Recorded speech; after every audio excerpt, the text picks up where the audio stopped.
as entrepreneurs, we know we should form very powerful partnerships. Problem is, we're so busy doing it that we don't know how to do it. Well, I'll tell you, I've got an entrepreneur here who's been in, I'm looking down at my notes, accounting. He's been in marketing. He's been in financial planning, more my industry, consulting, law, and now dental. And he's really going to demonstrate business is business, but how important partnerships are in bringing together hugely successful businesses. Stay tuned to join Emmet Scott as we take off on AESNation.com. I'm John Bowen, and we'll be right back. Ordinary success? No way. You want amazing, remarkable, exceptional breakthroughs. Dig deep, think bold, drive hard, watch yourself soar beyond your dreams. AESNation.com. Emmet Scott, I am so excited to have you here. You and I have spent a lot of time together at mastermind groups where we're sitting, we're brainstorming on practices, so I know a little bit about your business, and you've created some amazing, really magic. I'll call it, it's part of the name of the company, but I'll call it magic in the dental industry, taking all the lessons that you've learned from other industries and brought it together to grow a practice now, 7 practices, serving 80,000 professionals. I mean, I want everybody, because I want to give a little framing before I bring on Emmet, but the big thing that blew me away when I was just asking some factoids to introduce him, in the last 24 months, 20 employees to 250. That's explosive growth. So we're here to show the power of partnering. And Emmet, first of all, thank you for joining us today. Yeah, thanks for having me, John. It's a real honor to be on. Well, Emmet, one of the things that I normally joke that, we didn't start out to be entrepreneurs. We didn't start out to be in the industry we're in. Well, you haven't stayed in an industry that long. You've been all over the place. The market's been giving you different directions, but maybe, before we dive into all the power of partnering and, what you've been able to accomplish and some of the lessons that you've learned that you want to share with our fellow entrepreneurs, let's dive into your background. How did you get to where you are today?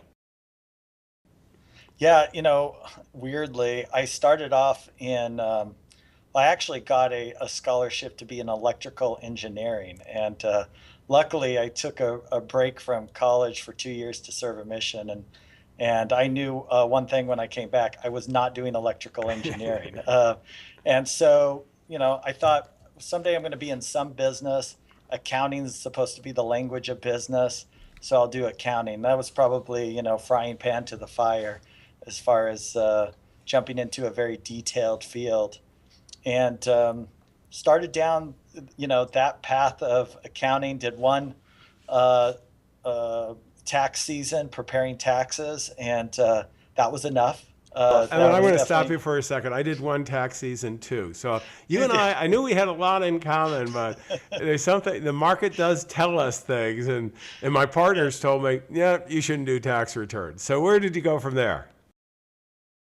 Well, one thing that I think hit me, maybe my entrepreneur senses were up, but a takeaway I had from preparing those taxes was this accountant had 2,300 bosses, right? Mm-hmm. And there was something really interesting to me there in that he had to be fired 2,300 times.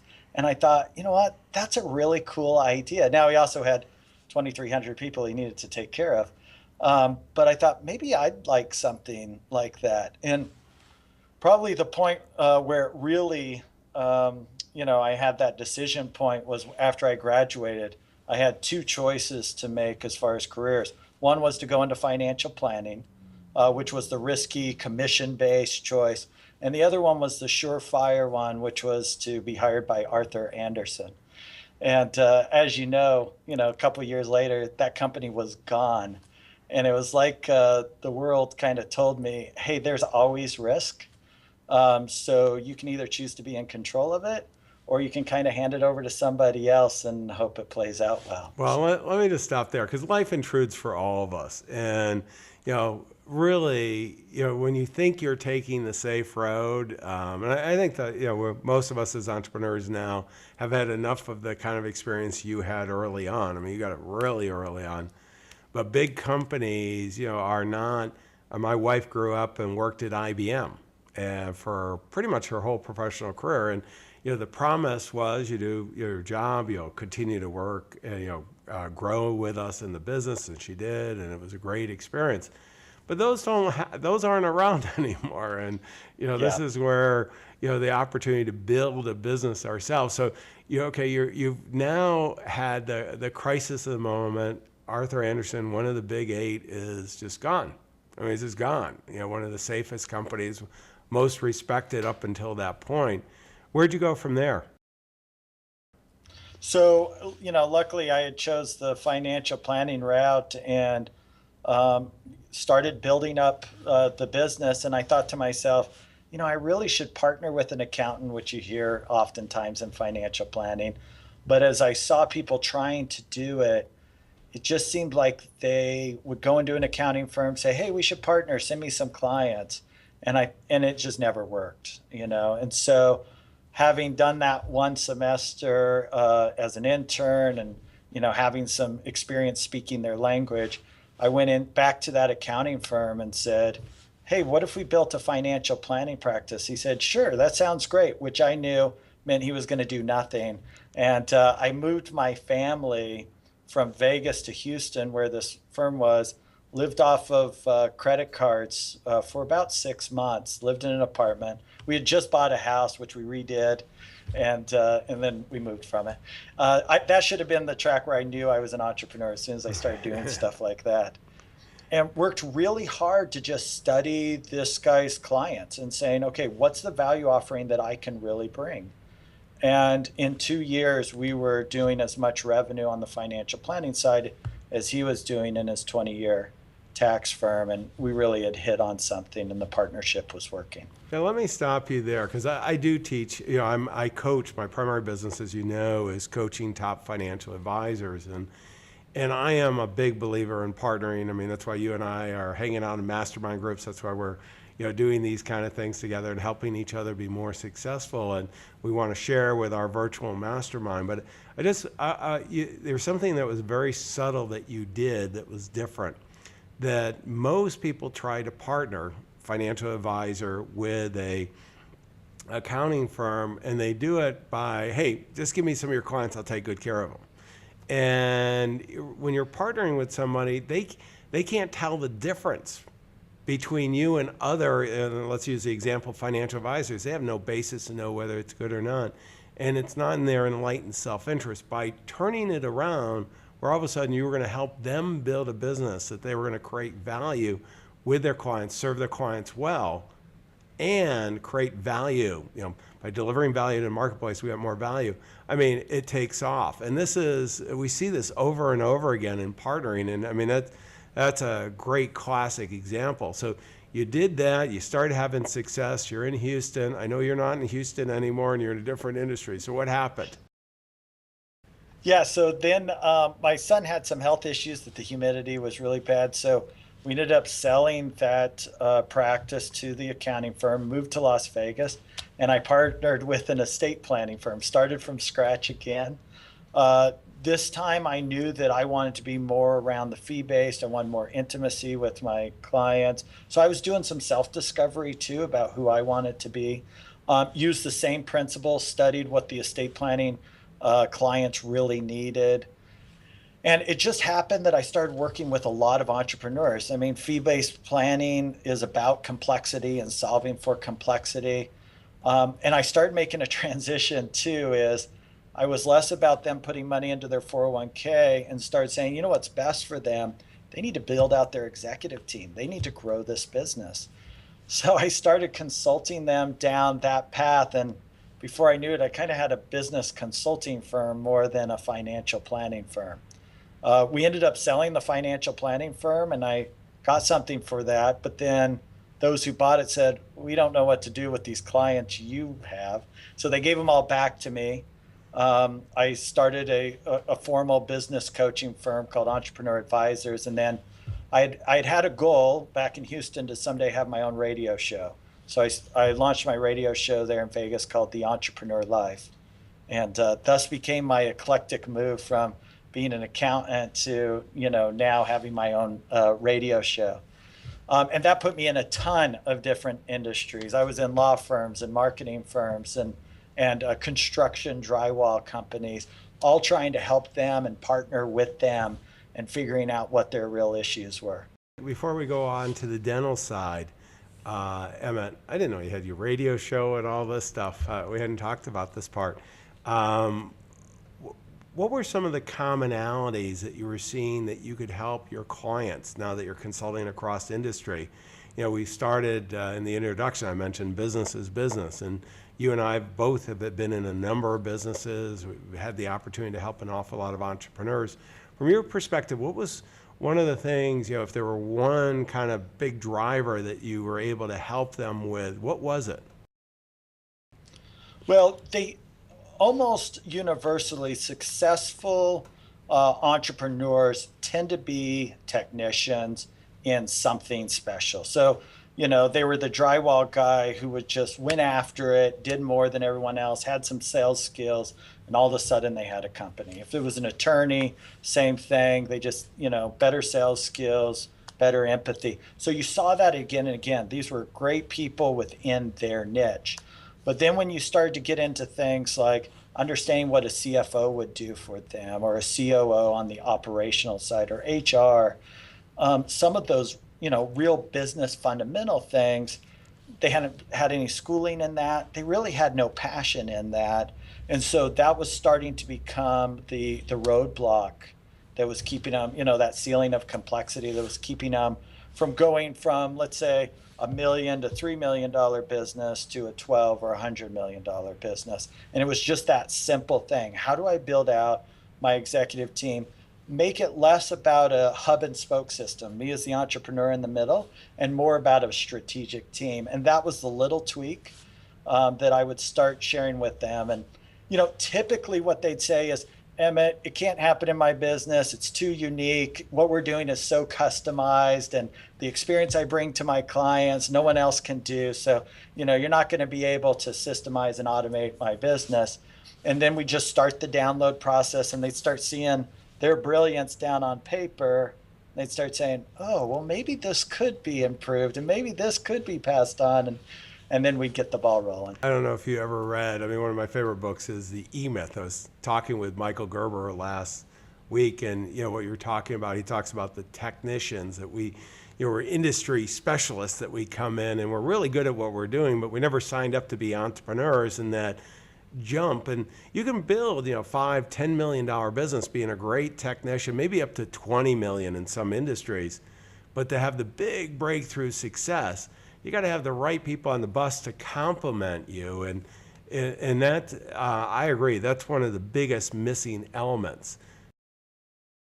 Well, we're getting pickier too, because we want to have this great business, but we want work-life balance as well, right? A lot of people want to be able to spend time with their wife and children. They want to travel. So we're in a world where we want it all, and I think it's absolutely possible. But it requires partnerships and a different kind of thinking to get that balance. Well, you're moving from kind of consulting to in the radio show. All of a sudden now I know you of running a pretty sizable operation in the dental industry. We haven't even brought that up. How did you make that transition? So a friend of mine from the age of 2, actually, we grew up as neighbors to each other. We've been best friends. He was out in Dallas, Texas. He's a dentist. And he calls me, and I have my radio show that says, hey, let us help you automate your business. So being the friend that he is, he says, hey, dude, I want you to automate my business. And so we start brainstorming. Now, this is a guy that has 7 children. He loves kids. Dentists hate working on kids, right? He wants to do something unique and special. And so it starts off on, I start reviewing kind of what the competitors are doing in the space. And I walk into these dental offices, and it's white walls, coffee table, and mom trying to keep kids quiet and so forth. High stress level for them. And we start brainstorming, saying, we could do this totally different. We've been to Chuck E. Cheese, 1,000 times. We grew up in Las Vegas. We know what casino experience looks like, and we know what Disney's like. Why isn't that being brought into this space, which has kind of been a strength of mine, is just grabbing from different industries and saying, okay, this industry got really good at this. What would happen if you took that and brought it into this industry? And everyone goes, wait, can you do that here? And then the answer is always, of course you can. It's just no one ever thought that way, you know. We actually thought, when I saw dentistry, I said, this looks a lot like alarm service and pest control, right? It's a regular annuity stream kind of business, just pure business perspective. So why wouldn't you have salespeople, right? Why wouldn't you have people out at supermarkets talking to people? Why wouldn't you have them holding events at apartment complexes and other things, and really increase awareness around oral health? But also, why wouldn't you use CRM and drive leads? And I mean, you can imagine dentists would be like, what? What are you doing to our industry here? But that's kind of how I thought about it, and how we started putting it together. So between experience and then CRM, we really created something unique. It is amazing. And this is, business is business. And sometimes, I mean, I think dental, I have my, the dentist I go to, and I mean, it's a pretty standard, I mean, I love the guy. He's a great guy. He's very talented, takes good care of me, but it's the white wall, the whole thing. And, Yep. I don't think of it as entertainment by any means. And it's not like Chuck E. Cheese. I'm in Silicon Valley, Nolan Bushnell. I can still remember going to the first one.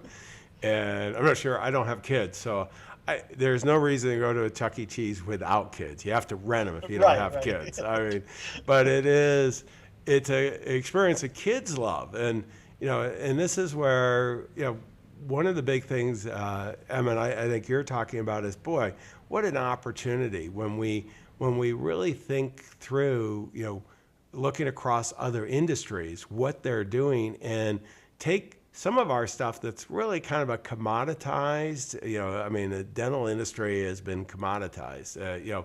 Financial services, largely the industry I'm in, has been commoditized. It's not, the brand, it's the experience is the brand. And, delivering a great experience just makes such a difference. I mean, I look at the growth. Let me kind of talk you through what ahead. Our experience looks like. Because, I mean, this is, one, I'm really proud of it, too. It's crazy. It's insane. But we have 3 different themes, an underwater theme, a safari theme, and then a castle theme. If you walk into the underwater theme, it's like a Disneyland ride. So walk me through. So I'm coming to, with, and it's for children that what's the age group that you're targeting primarily? Well, 0 to 100, Okay. but it's kind of the McDonald's model. Get the kids in there. Then mom says, "Well, the truth is, I'm scared to death." But 90% are kids 18 and younger, and then about 10% are adults. Okay, and I'm guessing most kids aren't yelling, screaming that going to the dentist is on their list of to-do items that they want to do. But so they're coming into this underwater. They're coming to the office. They open up the door, and what happens? Yeah, so the first thing that they'll see at the beach theme is there's seagulls hanging from the ceiling. They look to the right, and there's a movie theater that's inside of a boat. There's a play gym that's a sand castle. And when they look over at the lobby area where they check in, it says Charlie's Surf Shack, because it's all around Charlie the Chipmunk, this big mascot that we have. The kids are called back as Prince or Princess, so they're part of a story that's happening. And when they walk into the x-ray room, it says, once upon a time, there was a chipmunk named Charlie. So each room is a different page in the storybook. And as they accomplish, get their x-ray, they get gold coins for accomplishing that level. And they do their exam, they get gold coins for accomplishing that level. And then after they get their treatment, we have a crowning ceremony. Bring them into a room. And we say, for your bravery in dentistry, we now crown you king or queen of Smile Magic. And everyone cheers, and they get crowned a Smile Magic crown. And they get a sticker that says Amazing Kid of Smile Magic. And then we learn that mom was stressing out. So we give mom a sticker that says Amazing Mom of Smile Magic. Good job bringing your kids in here. They get a balloon. And then we say, now, do you have any money? And they're like, oh, yeah, I do, because I got all these gold coins. So we send them over the treasure tower. So they end up walking out with these treasures and the balloon and the sticker and this crown. And what's crazy is I'll occasionally see kids, and I'll have my Smile Magic shirt on or whatever. And the kids will say, hey, Mom, when do I get to go back to the dentist? And I had one at a shopping center, and she goes, you're not supposed to want to go to the dentist, you know? And so we really switched the paradigm of what going to the dentist looks like. And it was challenging. Like when I first looked at it, I thought, man, this is the industry that has all the bad idioms, you know? It's like pulling teeth. It's like a root canal. You know, that all comes from dentistry. So we really had to do something different to create. Let's go over this, because I want everybody in your mind, as you're listening to this, or you're on an audio podcast, or if you're watching this on the video, what I want you to do is think of your own businesses. But it's not, you know, somebody like Emmet being real creative and coming up with it, because there's a lot of stakeholders. I mean, you know, you've got the dentist, all the staff, teammates, and so on. You've got the clients, you've got investors, you know, the stakeholders, all this. You know, to build this kind of stuff, there's a little selling of the vision. I mean, coming up with, maybe we take it even a step further, coming up with the vision. I mean, you're a financial guy in the beginning, okay? This is, you know, creating another Disneyland is, you know, Walt didn't do that well initially, you know, selling the vision, and then, you know, he just plowed ahead. Give us a little, you know, your fellow entrepreneurs were all going, huh, this, you know, no matter whether you're virtual, you've got, you know, storefront. I mean, there's so many different ways to bring the experience up and differentiate yourself, but give us a little of the process that you used. Yeah, so, you know, it was getting everybody in the room. Again, it's the partnership thing and saying, are we really committed to doing something different? Because, you know, you start off saying, hey, I really want to do something different. And then it kind of gets watered down to, well, we do good customer service, right? So we Yeah, really we're going to looked at- differentiate ourselves by doing good by our clients. I mean, that's Right, that's a big value proposition. And we just looked at like every pain point within the industry. So it had this huge marketing problem and these idioms, but there were other subtle things. So like you have dentists who get really egotistical and they have codependent staff, and then your culture blows up on you. So we knew that if we created all this really cool Disneyland and then really what was happening on the backstage was bad. So we had to think through that. And so the way we solved for it was we said, at Smile Magic, we're going to have it that the staff can fire the dentist at any time. Right? So it's really Well, I can see interesting the staff interview liking that. The process. dentists are kind of going, oh, wait a minute, wait a minute, wait a minute. So it started to filter out interest, you know, the dentist where they said, no, I'm good with that. Right? Well, that's going to mean you're getting a humble dentist who likes kids, who likes the experience, and isn't scared to take that risk on.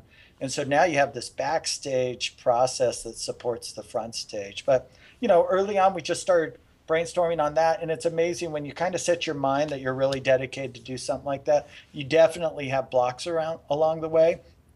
But you also have people who get excited about it, and they built it way bigger. I mean, I didn't sit down and say, Charlie the Chipmunk, we're going to have this, this, this, and this. I said, okay, here's what we're seeing. Let's start putting, and then the designer said, well, this should be a story, right? And then that really took it to the next level and the next level, the next level. So your team really starts to accelerate it when you're dedicated and committed that you want to have it. I think one of the key things, it sounds like you did, and this is what I try to do, is, I mean, our job is really to inspire people.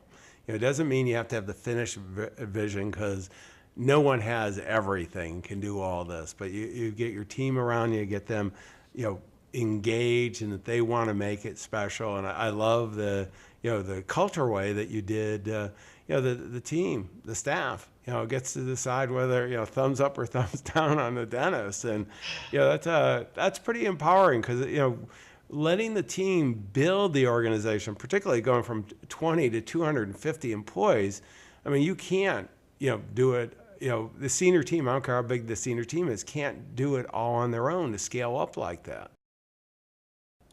No, no, you can't. I'll just give you one other thing that we did was that I think was huge help. We came up with 9 pillars of our values, and we said, how are we going to help the team really be excited about these? So one of the things we wanted was like gratitude in the office. Well, all of us say that. We want an office that has a lot of gratitude, right? Put your money where your mouth is. So we said, listen, everybody, write on a post-it note something you're grateful for about someone else during the week. On the front, you write, John really helped me with getting this sedation done. Then I write my name on the back. In the lobby, they put all these up, or in the lounge area. At the end of the week, we pull them all down. We read them off in the practices, a few of them, and then we do a drawing. So we call it food for thought because it started off, everything centers around food for me off the bat. And so when they drew them out, the person who gave the compliment and the person who got the compliment both get a $25 gift card to some food place, right?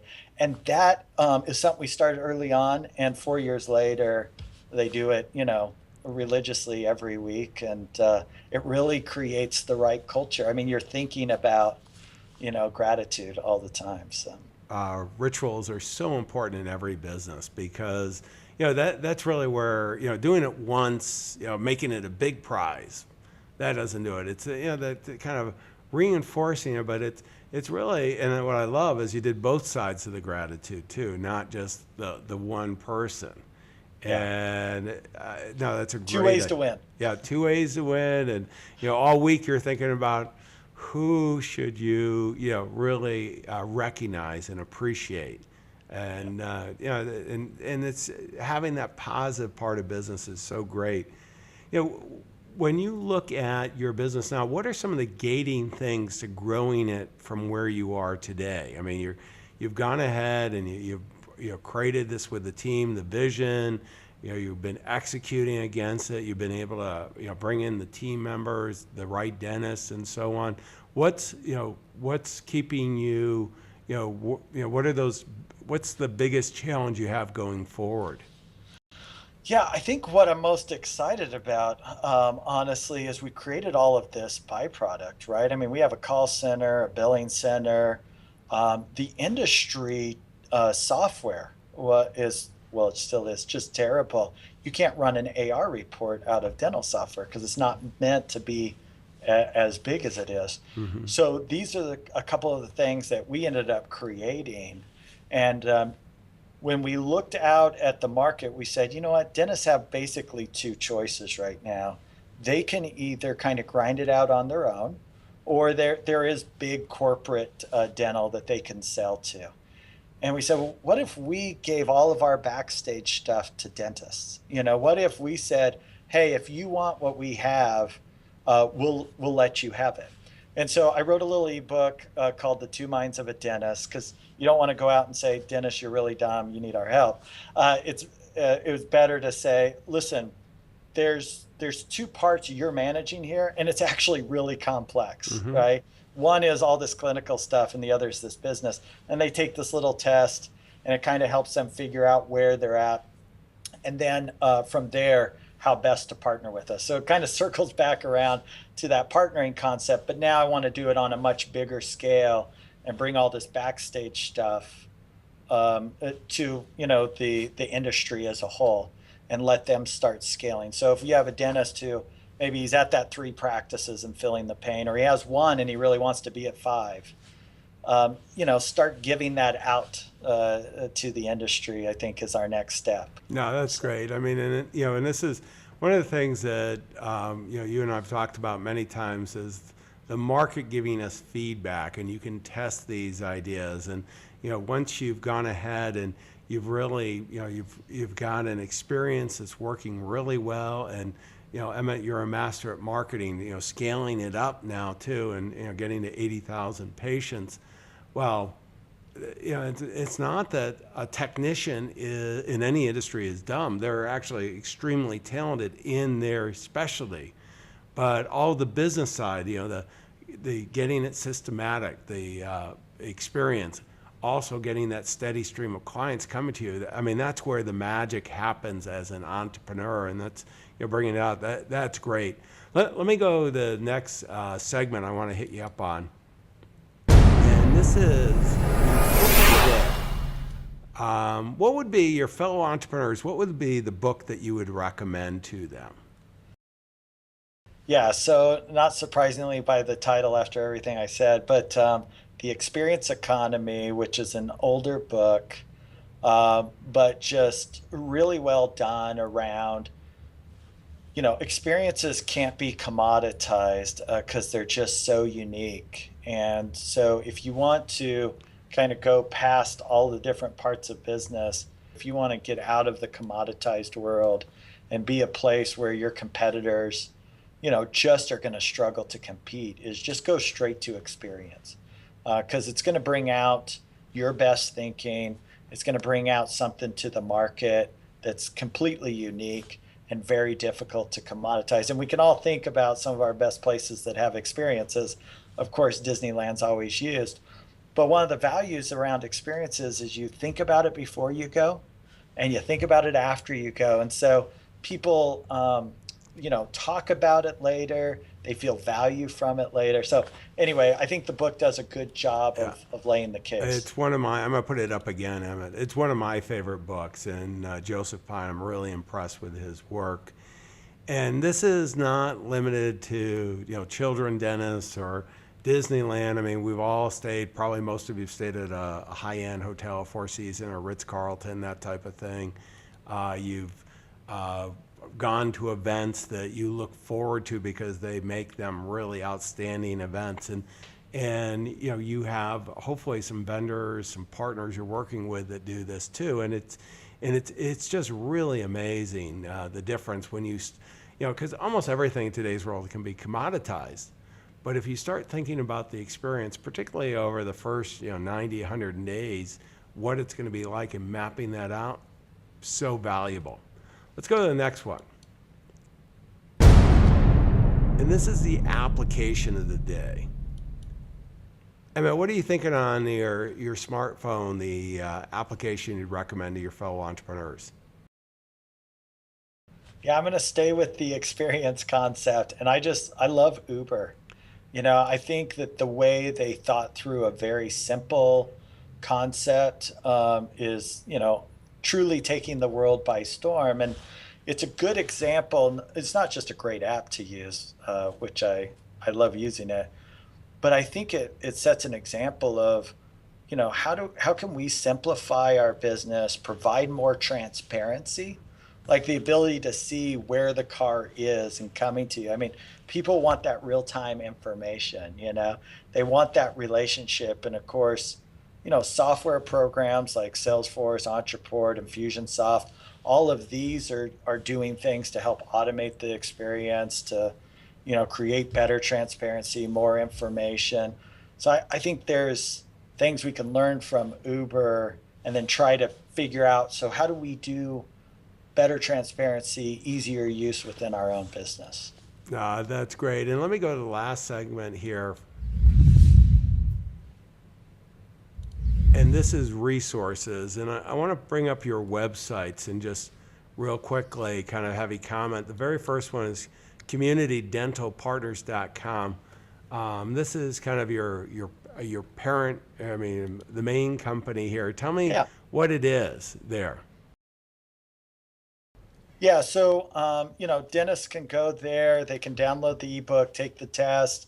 They can also just kind of see what our culture is about as far as supporting them and building out their practice dreams, and how we think about protecting their unique experience that they're trying to bring to patients, and how we can be the backstage, And for I their love play. thinking about front stage, backstage when we're talking about the experience. It's so powerful.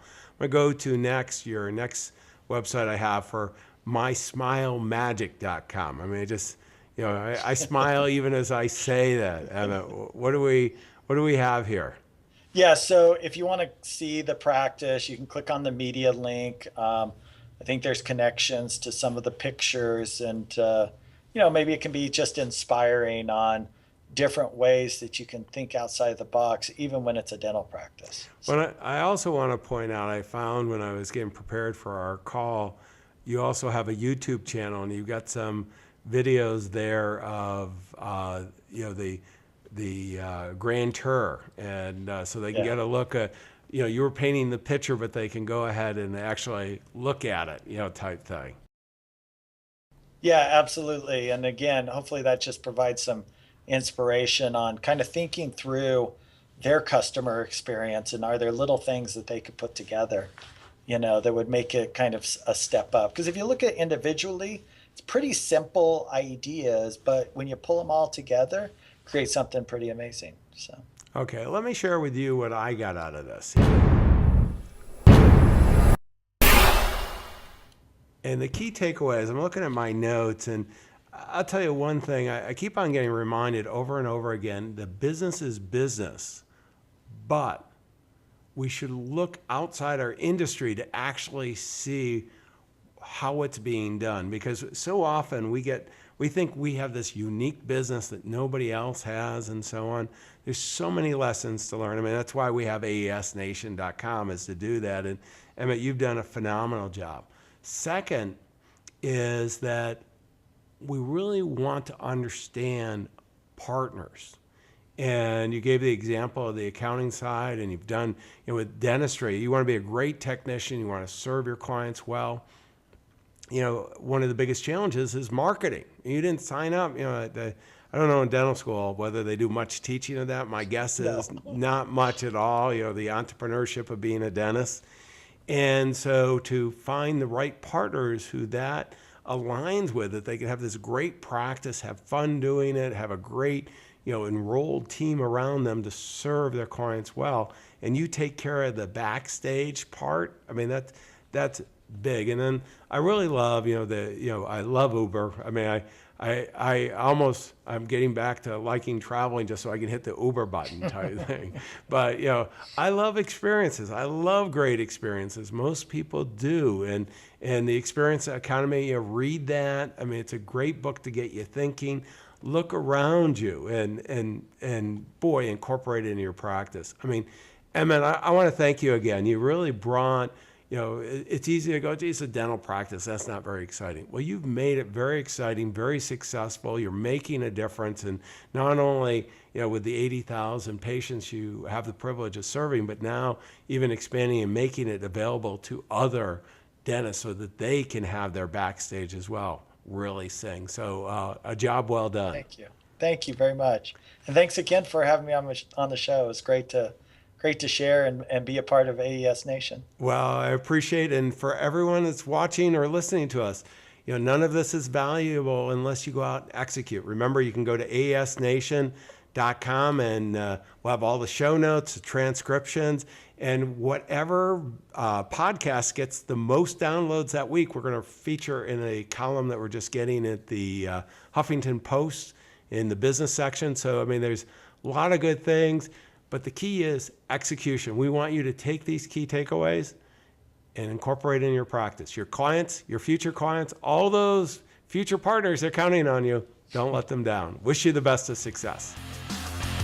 Exceptional, remarkable breakthroughs. AESnation.com.